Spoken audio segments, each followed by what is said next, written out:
Hello, my name is Aiden Stubbs. And I'm Jarrett Riggs, and this is our final project for ECE 3710. And so what we had planned to do was a catapult that is capable of a full 360 degrees of rotation and 80 degrees rotation here for the lever arm from the normal.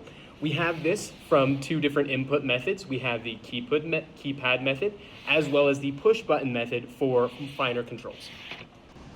All right. Okay, I'm going to talk a little bit about what's going on with this LCD. So in the top left here, we have our mode. Mode 0 is our keypad entry, and mode 1 is our push buttons. So our push button entries are controlled by GPIO EXTI interrupts, and we can swap our mode here with the star button. So if I click it once, we're in our push button mode, and if I click it again, we're back to our keypad mode. If I click the pound button here, it will change our state. So if I go here, we're in state 1. State 1 is controlling the wind of our base, and we can enter in the amount of degrees here. So if I enter in 180, as you can see, it updates down here. We're at 180 degrees. If I push this again, it will actually wind, but I'm not going to do that because we will do that later. Right here we have B. What B will do is it will wipe our input. So we're at 180, I click this, we're back at 0. So I'm going to talk about all the states we have. So state 0, as we've seen, is selecting our input. State 1 is rotating our base. State 2 is pulling back the arm. State 3 is a buffer. It'll wait until you want to fire, so you'll press that when you want to fire. After that state, it's state 4. It'll go into our buzz state, where our buzzer it'll buzz for 1 second. Then after that, it'll go immediately into our fire mode, which will move this motor back, and it will fire. So that's mode 5. And then for state 6, it's our reset. It will move everything back into its original place, and we'll go back to state 0, waiting for another input. So now that my teammate has explained a little bit more about how the LCD works, I'm going to be demonstrating the keypad method of input. So here we're going to hit the pound to state that we do want mode 0 keypad input. Then I'm going to input 180 degrees. In our design document, we described that we wanted a full 360 degrees of rotation for the base of the catapult. We achieved this by going 180 degrees clockwise and 180 degrees counterclockwise in order to avoid wrapping up of wires. Now here I'm going to press A. A is one of our special keys. Originally we had this described as a push button, however we found it was more handy to have it here as one of the special keys in the keypad. A resets completely, whereas B just clears the data you are inputting now. I'm now going to demonstrate by inputting 181, my bad, forgot to press the pound key, 181, and now it's going to rotate the opposite direction to get that full 360 degrees of rotation, as we described in our design document. Now here, we're going to be acting, once we are in state 2, we're going to start working with the wind. We'd established it that it was a 90 degrees, above 90 degrees, and less than 170 degrees. Less than 90 degrees doesn't provide any angle that's useful for a catapult. And over 170 puts unnecessary strain on the lever and doesn't launch quite as well. So I'm just going to put that maximum angle in here, 170. And we're going to see that it is going to wind slower than it did for the base. This is just because of the force we have with the rubber band. We don't want it to slip. Especially with the way we have disengaging the mechanism, it's very important that we avoid that. So we have a slower wind time in order to make sure that it doesn't slip and maintains the angle to about where we need it to be. As you can see here, updated, we have 181 degrees for the base and 170 degrees for the wind angle. So this gives us an idea of where we're firing if we ever want to adjust for any sort of reason. And we can see here that it's almost about done winding. I'm going to see it stop moving here just in a second. And there it has stopped. So now it's just waiting for us to input the last part. So we're just going to hit the pound key. We're going to hear a buzzer and it's going to fire. Perfect. Now we're going to see here it is now capable of returning to its original position. And this motor here is going to push back and engage once more the motor that moves the wind arm, meaning right away it's able to input new data for whatever we need. We're just going to see the state rewind right there. Okay, I'm going to be demonstrating the push button input. This is our second mode of input for this design. So we will enter that in. mode 1, first stage. So now this is going to let us rotate our base clockwise or counterclockwise. If I push this button on the left, it will go counterclockwise, 10 degrees each push.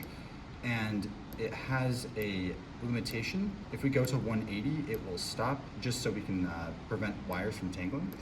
So I'm going to show that now.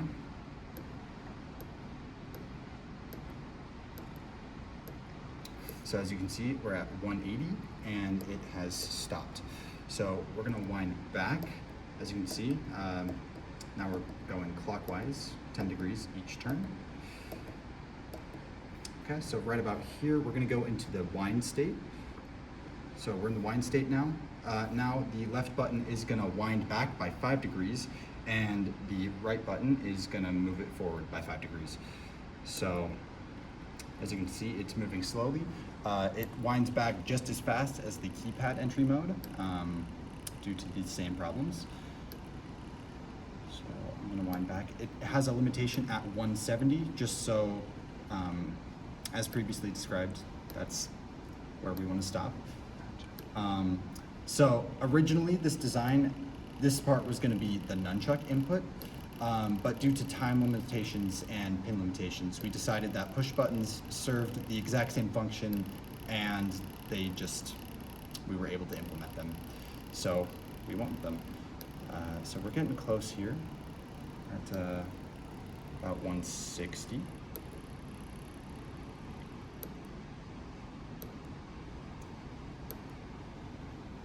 Okay, so we're at 170, as you can see, pushing, it doesn't go any further. And then if we take this other button, we can wind forward. So let me wind that back a little bit more, and I will fire a projectile. Okay, so let me place the projectile in place, and then I will go into the next state. It will buzz, and then, right. So this is the buffer, then you'll click it and it will buzz and it will launch. It's going to reset in the exact same way as before, so it will go back to its original place and it will put tension back on the belt so it's ready to fire again.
Perfect. Now that we've seen the way our mechanism works, we're going to just describe a little bit more about our main thinking part, which is our state machine. Our state machine begins after initialization in wait. It's waiting on user input. Everything that it does essentially waits on user input. Once you've selected with the star key which mode you want, you hit pound. After the pound, it's now going to be waiting for your inputs for the turn. This turn, whatever you're putting in with the keypad or the push buttons, once you've pressed this button here, it's going to have a function. This function is going to have whatever degrees you inputted, it's going to save it to a variable position, and this position is going to be passed to the step motor function with a 1. In order to make sure we had the most simplistic and refined version of our step motor functions, we define each of the motors as 1, 2, and 3. Motor 1 turns the base angle, so it'll send to the step motor function a 1 and the amount of degrees. It'll convert those degrees to amount of steps and then turn accordingly. Then it will wait in the wind. Once more, we input what we want, and it'll send however many degrees with step motor 2, which this stepper motor will be able to move the angle of the pole. And then once you press the pound key and it's finished moving, it's waiting in the buffer state. This is right before it's about to fire. All it does here is wait for your input. You press pound once more, it moves immediately into the buzz state where it's just causing the buzzer without any other input. After 1 second, it moves straight to fire. Motor 3 is engaged with a set amount of steps. This pulls it back enough so that the belt is loosed. Arm fires, and then in the reset state, which it does immediately after completing the fire state, the reset state pushes motor 3 back in, engages motor 2 on that loop, and motor 1 moves back to the original angle.